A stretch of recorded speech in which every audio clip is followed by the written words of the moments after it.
Love what you hear? Be sure to check us out on Patreon at patreon.com/finishthefight for exclusive episodes, insights, and even our D&D adventure. If you're an athlete, you know the greatest motivator of all is the fear of letting your teammates down. After all, a team is only as good as its weakest link. So you owe it to those wearing the same jersey as you to be your best every time you step on the field. That's why there's no vape in team.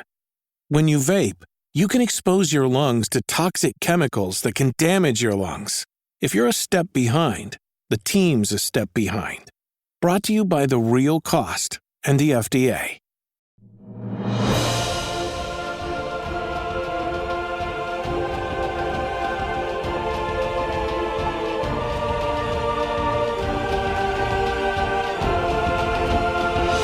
Welcome back to Finish the Fight, a gaming podcast. Where we produce and develop the highest quality gaming research in podcast form. I'm your host, Alex Kendall. And I'm your host, Derek Baker. And today we're back with another Alex Indie Corner, the AIC, as we all love and know it.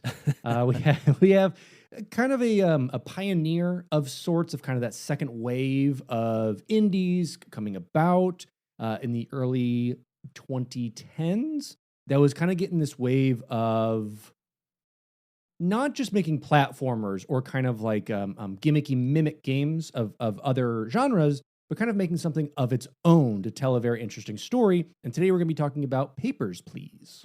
Yeah, truly that era in the early 10s, there's just, I think, all these ideas that are starting to come around where it's not just trying to make these big AAA titles, it's thinking about totally different styles of game. Maybe they're a little bit mundane compared to other games, definitely not as action oriented. This one definitely fits in that category where it's not anything that should be super particularly interesting, but it fits in that same little niche of like simulator style games where it's like, this shouldn't really be fun because, hey, you can just go outside. This is just work in a video game. But for whatever reason, this takes a mundane task, makes it just a little bit more salacious and interesting, and adds a little bit of maybe a criminal type of element to it to make it a very mundane job, an interesting video game. So excited to talk about this one, as always. Absolutely. So let's get to it. Papers, Please is a puzzle simulation video game created by indie game developer Lucas Pope, developed and published through his production company, 3909 LLC. The game was released on August 8th, 2013 for Microsoft Windows and OS X, for Linux on February 12th, 2014, and for iOS on December 12th, 2014. A port for the PlayStation Vita was announced in August 2014 and was then released a couple years later on December 12th, 2017. A new port for iOS as well as for Android was released in August of 2022. In Papers, Please, the player takes on the role of a border-crossing immigration officer in the fictional dystopian Eastern Bloc-like country of Arstotzka, which has been and continues to be at political hostilities with its neighboring countries. The game takes place at a migration checkpoint. As the immigration officer, the player must review each immigrant and returning citizens' passports and other supporting paperwork against an ever-growing list of rules using a number of tools and guides. Tasks include allowing those with the proper paperwork in while rejecting those without all the proper documents, detaining those with falsified information, and balancing personal finances. Papers, Please was positively received on its release, and it has come to be seen as an example of an empathy game and a demonstration of video games as an art form. The game was recognized as one of the greatest video games ever made, along with various awards and nominations from the Independent Games Festival, Game Developers' Choice Awards, and BAFTA Video Game Awards, and was named by Wired and The New Yorker as one of the top games of 2013. By its 10th anniversary, Papers, Please has sold more than 5 million copies. And so let's talk a little bit about the creator, Lucas Pope. He grew up in Virginia. His father was a handyman, which gave Pope access to a well-stocked array of parts and tools that led to an interest in mechanical engineering. When he got to high school, he met a friend who was interested in robotics, and the two of them would take retail robot kits, take them apart, and reconnect them to their own computers to see how they could control them. Inspired to continue into the mechanical and robotics field, Pope attended Virginia Tech to study mechanical engineering. He found that the reality of what constituted the field was less desirable than what he wanted, but did take strong interest in the computer programming side of his coursework. During this period, he got involved with the Quake community and helped to develop mods for Quake and other games, principally working on the art used for the characters in the mods. Pope collaborated with other video game modders, including working on an officially sanctioned mod by Sony Pictures to promote Anaconda. Pope and another set of modders decided to form their own studio, Ratloop, releasing the Total Quake conversion mod Malice in 1997. Ratloop struggled with distribution through retail channels. While Walmart would help distribute their game, the chain required Ratloop to have 5,000 copies ready to ship within 24 hours at any time, requiring Ratloop to secure a publisher to help. After a first failed 3D game, Ratloop decided to develop a car repair game, Gearhead Garage. It was successful enough to be picked up by Activision for retail distribution and gave Ratloop sufficient funds to try a number of experimental games, something which had interested Pope. However, none of these were published, and facing competition from other studios, particularly from Eastern Europe, that could make games at substantially lower prices, Ratloop became dormant. Pope left Ratloop and joined Real-Time Associates in 2003. While at Real-Time, he was part of the team that developed the game Remission, a 2006 shooter whose goal was to encourage children with cancer to take their chemotherapy medication. Pope moved to Santa Monica and got a job with Naughty Dog in 2007. While Pope did not have a strong programming background, he felt that Naughty Dog had hired him because of his interest in developing the tools and interfaces needed to help in programming their game. Pope's strength in developing GUI tools augmented Naughty Dog's weakness at the time, with Pope stating that at the time of his hiring, there was no full-time GUI tools guy at all, just command line, back-end tools people. Pope had been hired about halfway through the development of Uncharted Drake's Fortune, and continued to work on the sequel Uncharted 2 Among Thieves. He credited the director of the sequel, Bruce Straley, for teaching him how to focus a game's design around core concepts to make the game fun, even if this meant sacrificing work that had already been completed. Former Naughty Dog president Christopher Bellistra said of Pope's work on the design tools, quote, "We were desperate to find a good tools programmer. He was part of the people who saved the day." Specifically, Pope developed GUI tools for the game's menu systems, save systems, level layout to assist level designers, and a system to organize sound and text files for various languages. After Uncharted 2 had shipped in 2009, Naughty Dog was set to continue on to the next sequel, Uncharted 3 Drake's Deception, but Pope wanted to spend more time on his love of experimental games. In the interim between games, he and his wife, Kiku Ishizaka, spent 2 weeks to develop Mightier, a small game based around creating 3D levels from camera scans of a 2D drawing, and its title a play on the phrase, "The pen is mightier than the sword." They submitted Mightier to the Independent Games Festival, or IGF, where it was nominated for one of the awards, and which led to Valve contacting Pope about putting Mightier up on Steam as a free game. Both Pope and Ishizaka decided to quit their current jobs in 2010 and move to Saitama, Japan, in close proximity to Ishizaka's family, and continue to pursue small independent game development. Over the next few years, Pope and Ishizaka worked on a number of experimental games. One of their first was a mobile game called Hellsing's Fire, which won the 2011 IGF for Best Mobile Game. Another title was The Republia Times in 2012, which he had come up with originally as part of a Ludum Dare game jam. He helped to port Rocket Birds, Hard-Boiled Chicken, a game developed by members of Ratloop, to the PlayStation 3. This work required him and Ishizaka to temporarily live in Singapore for about a year, with frequent trips to the United States. During these travels, Pope came upon an idea for a game involving a passport inspector, which served as the inspiration for Pope's breakout game, Papers, Please, released first in 2013. Papers, Please was critically praised, winning several awards, including several Game Developers' Choice and IGF awards, including the Seamus McNally Grand Prize for Best Indie Game. as well as a British Academy Games Award for Best Simulation Game, or a BAFTA.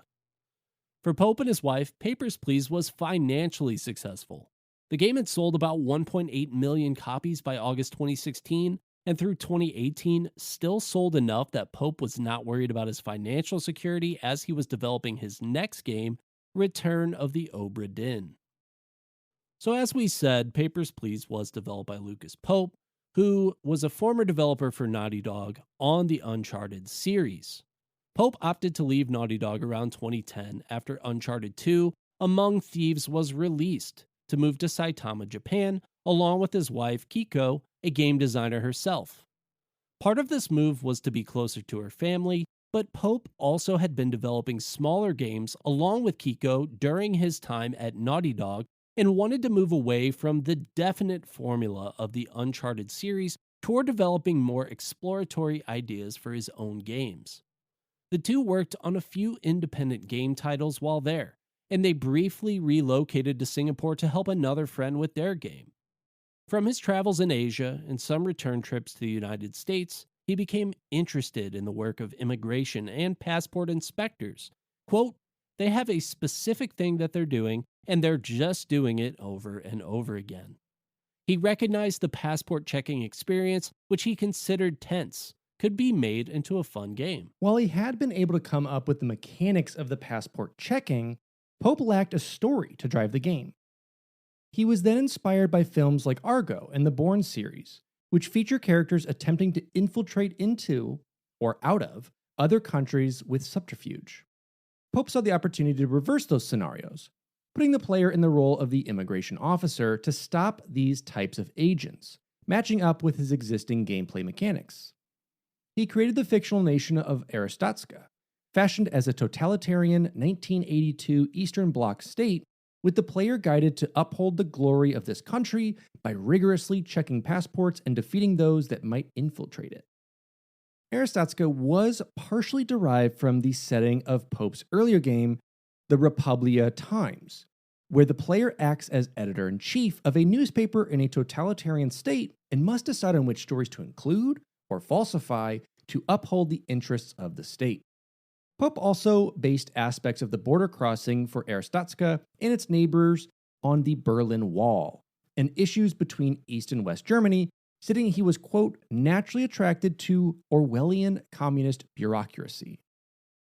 He made sure to avoid including any specific references to these inspirations, such as avoiding the word comrade in both the English and translated versions, as it would directly allude to a Soviet Russia implication. Using a fictional country gave Pope more freedom in the narrative, not having to base events in the game on any real-world politics and avoiding preconceived assumptions. Work on the game began in November 2012. Pope used his personal financial reserves from his time at Naughty Dog for what he thought would be a few weeks' worth of effort to complete and then move on to a more commercially viable title. Pope used the HAX programming language and the NME framework, both open source. He was able to build structures he and his wife developed for Hellsing's Fire, an iOS game they developed after moving to Japan, as this provided the means to set how much information about a character could or could not be shown to the player.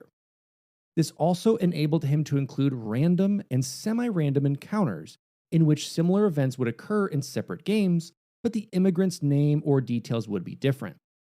Much of the game's design was about the purposely clunky user interface elements of checking paperwork, something that Pope was inspired by from his earlier programming experiences from using visual programming languages like HyperCard. Pope found that there was a very careful balance of what rules and randomness could be introduced without overwhelming the player or causing the balance of the game to falter, and cut back on some of the randomness he initially wanted. Pope attempted to keep the narrative non-judgmental about the choices the player made, allowing them to imagine their own take on the events, and further kept elements like the player character's family status screen shown at the end of each day simple so that it would not affect the player's take on these results. As Pope developed the game, he regularly posted updates to the independent development forum TIG Source and got helpful feedback on some of the game's direction. He also created a publicly available demonstration of the game, which gave him additional positive feedback. Pope opted to try to have his game submitted to the Steam storefront through the user-voted greenlight process in April 2013. He was hesitant that the niche nature of the game would put off potential voters and had expected that he would gain more interest from upcoming gaming expositions. However, due to attention drawn by several YouTube streamers that played through the demo, Papers, Please was voted through greenlight within days. With new attention to the project, Pope estimated that the game would now take 6 months to complete, though it ultimately took 9 months. One area he expanded on was to create several unique character names for the various citizens that would pass through the game. He opened up to the public to supply names, but ended up with over 30,000 entries, with more than half he considered unusable, as they did not figure out the types of Eastern European names he wanted or were otherwise joke names. After the greenlight process, Pope started to add other features that required the player as a lowly checkpoint worker to make significant moral decisions within the game.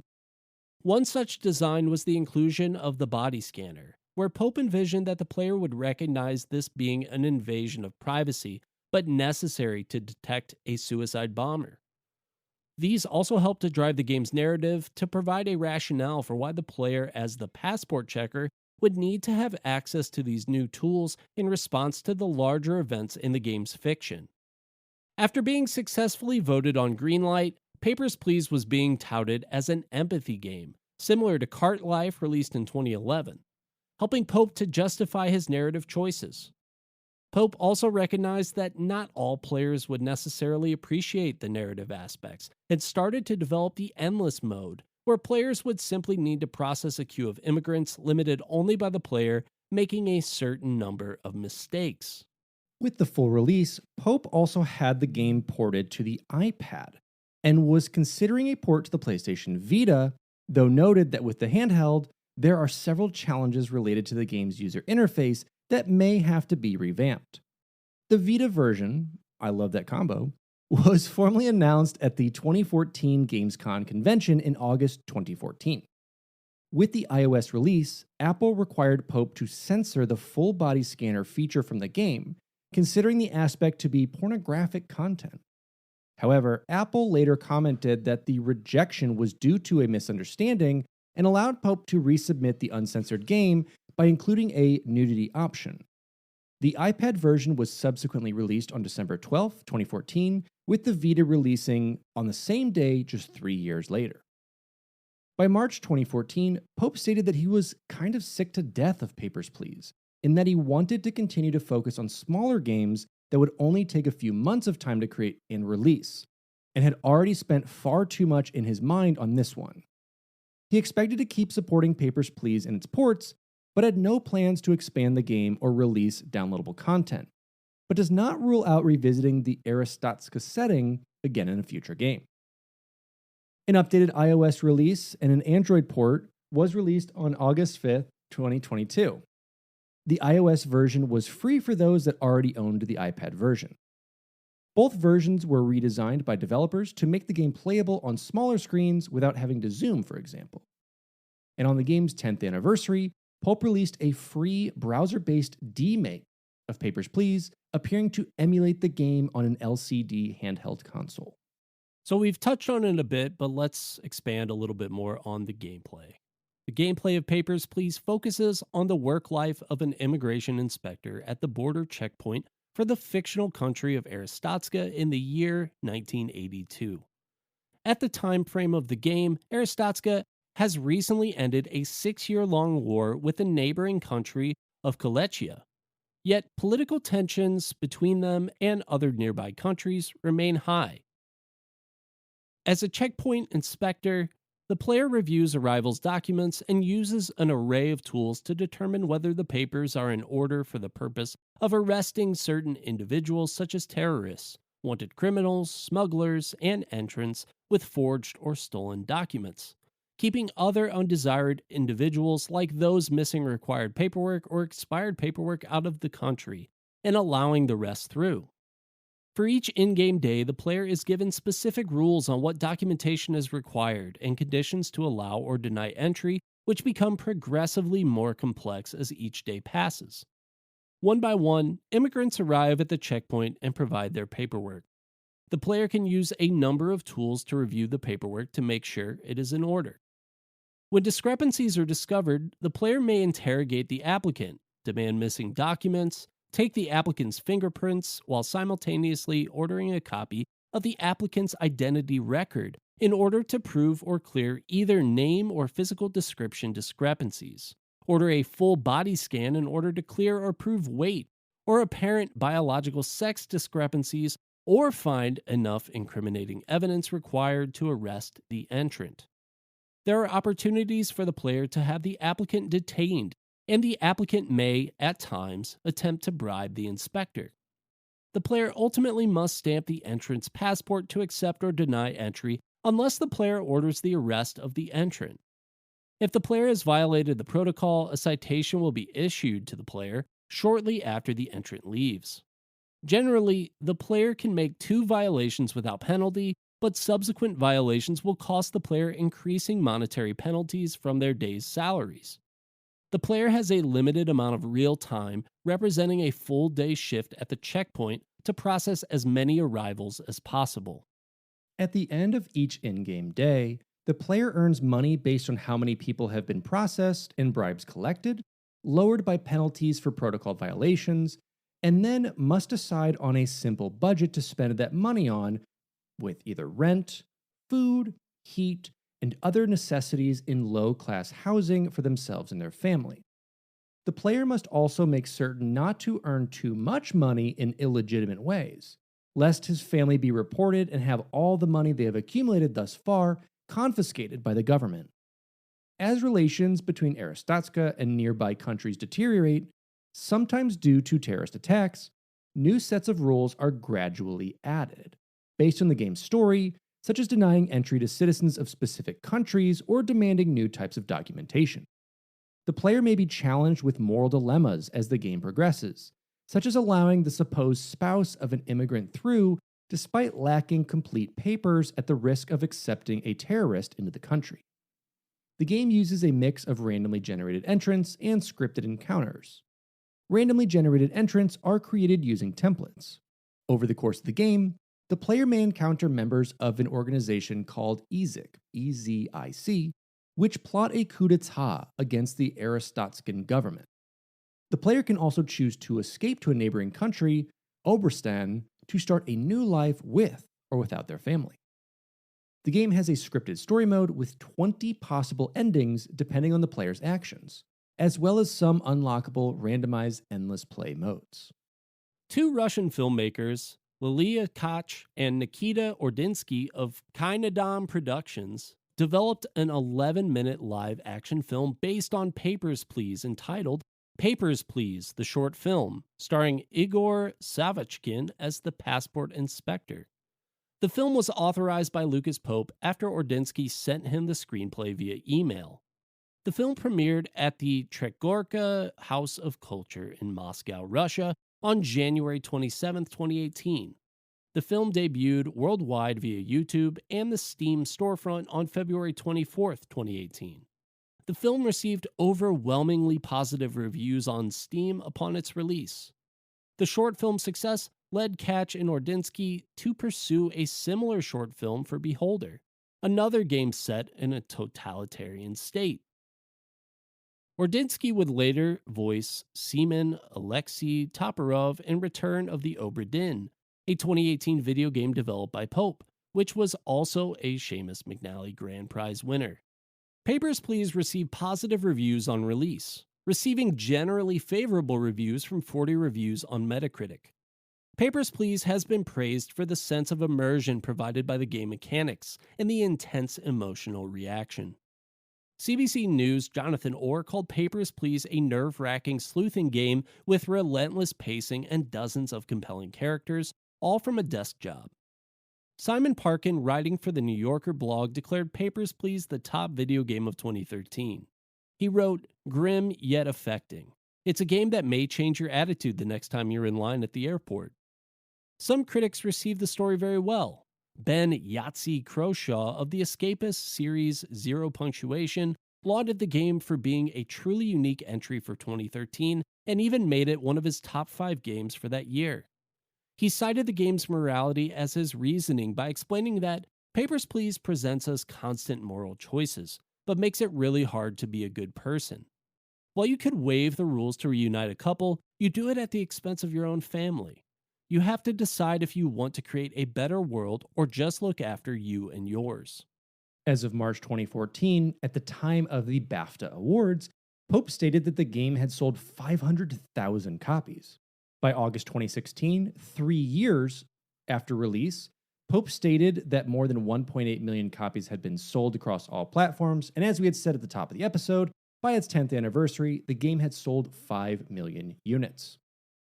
Wired listed Papers, Please as their top game for 2013, recognizing that the game's title, often coupled with the Hollywood representation of Nazi officials stopping people and demanding to see their identification, alongside the drab presentation, captured the ideas of living as a lowly worker in a police state.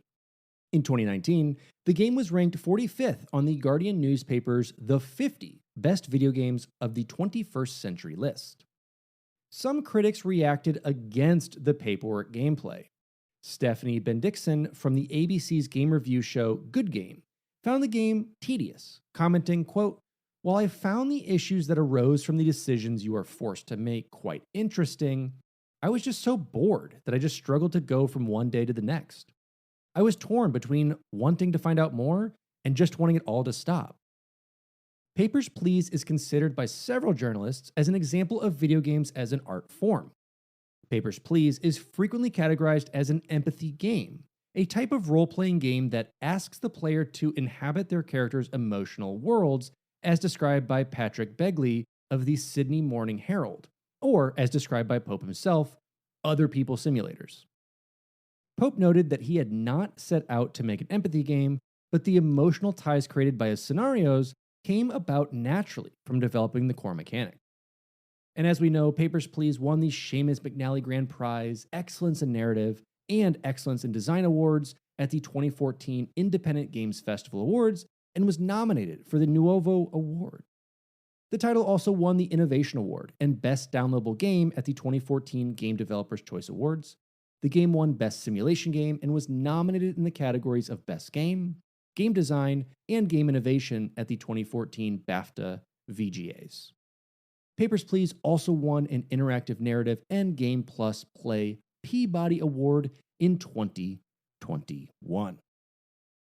And so as we start to wrap this up and wrap our minds around the simplicity that is built into this, and I know obviously for some critics like Stephanie, it was a very boring game, but I think that is also the purpose of it. I mean, you are a border agent. You are kind of seeing these people through. It is a mundaneness built up into what you are. So before I get ahead of myself, as always, Derek, let the people know, why did we choose this game and what do you think? Hey, it's Kaylee Cuoco for Priceline. Ready to go to your happy place for a happy price? Well, why didn't you say so? Just download the Priceline app right now and save up to 60% on hotels. So whether it's Cousin Kevin's Kazoo Concert in Kansas City, go Kevin, or Becky's Bachelorette Bash in Bermuda, you never have to miss a trip ever again. So download the Priceline app today. Your savings are waiting. Go to your happy place for a happy price. Go to your happy price, Priceline. Yeah, absolutely. You know, thinking about that review, I think that it is just a great example of the dichotomy of gamers that play games like this and more action-oriented games. Like, you can be an enjoyer of both, I think, and you can be drawn to one or the other. But, you know, you have to, I think, be a certain type of person to really get invested in a game like this. Otherwise, I think she's 100% right that it just is going to feel mundane and tedious. I think that is a totally fair review to give if you're not able to sort of expand your imagination in this game because it doesn't necessarily resonate with you. And, I think that's totally fair. But obviously, a lot of video game playing is suspending that belief and getting involved and playing that role and being something that you're not in a regular day-to-day form, even if it's something as mundane as being like a border patrol officer, and in a game like this, like I said at the beginning of the episode, it's just such a departure from the kinds of games that we were seeing. And it really is the beginning of that new sort of look at video gaming where we are fine with this mundane nature. In a lot of ways, it reminds me of games that I played on the computer like back in the 90s, especially the art style, but also the gameplay itself a little bit, where it's very much like a black and white sort of yes, no, like pass or fail type of scenario. You know, there are these other little things built into it, the emotional responses of, well, do I let this thing slide because I want this guy to be with his wife, you know? But at the end of the day, when you're judged by your superiors on whether you did a good job or not, you know, you pass or fail.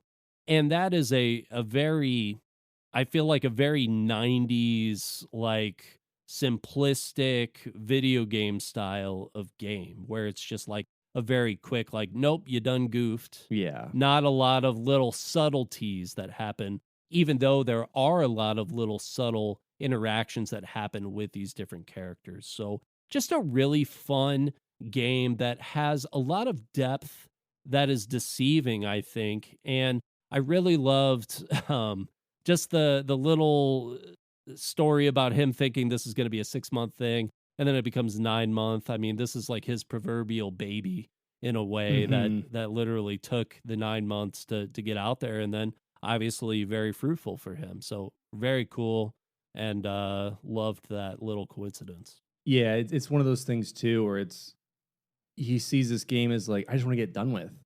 It's not going to be a commercial success. I want to go work on a project that can be commercially viable. This is more of a side project. Just had an idea, wanted to get it out there, and it turned into, you know, a very highly referenced indie title.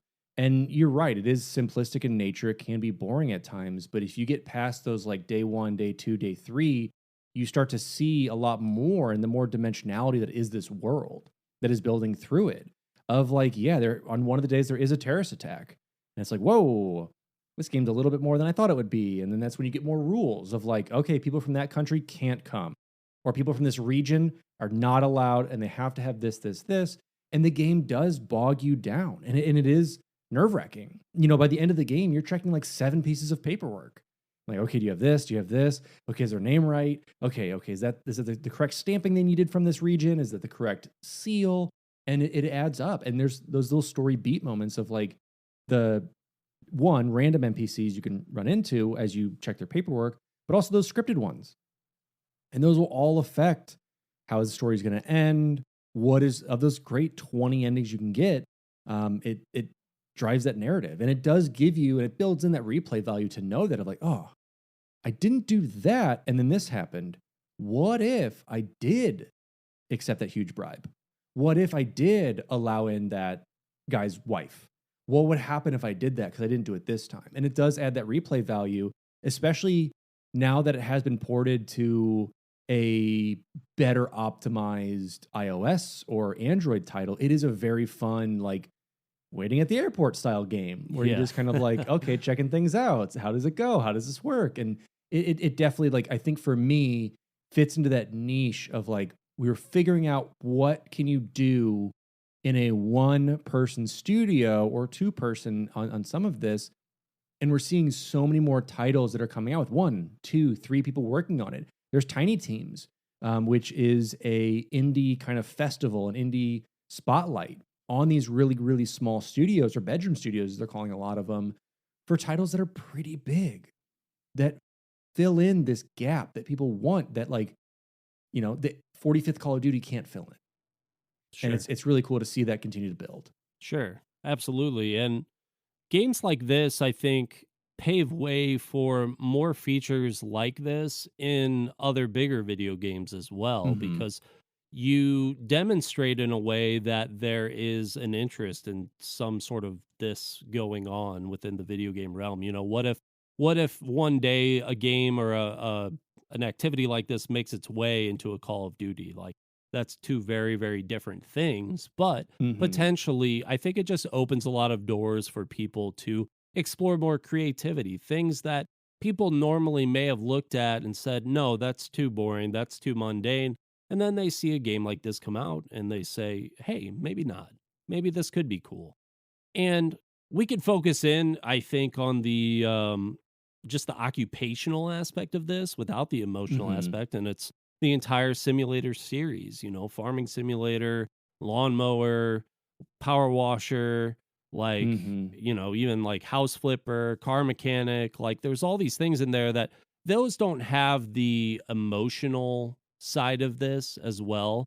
But I think that in a way, to make this game, to really elevate it to where he wanted it to be, he had to add that part in, because otherwise it's a very, very monotonous, boring thing. And until you're like really feeling like you're having to make big, impactful decisions, whether it be denying a family a better life or, possibly hurting your own family, or being too much of a stickler, not making enough money, there's all these decisions that then eventually make their way into a very emotional state of the game. And so that's really, I think, where the core of this game really shines.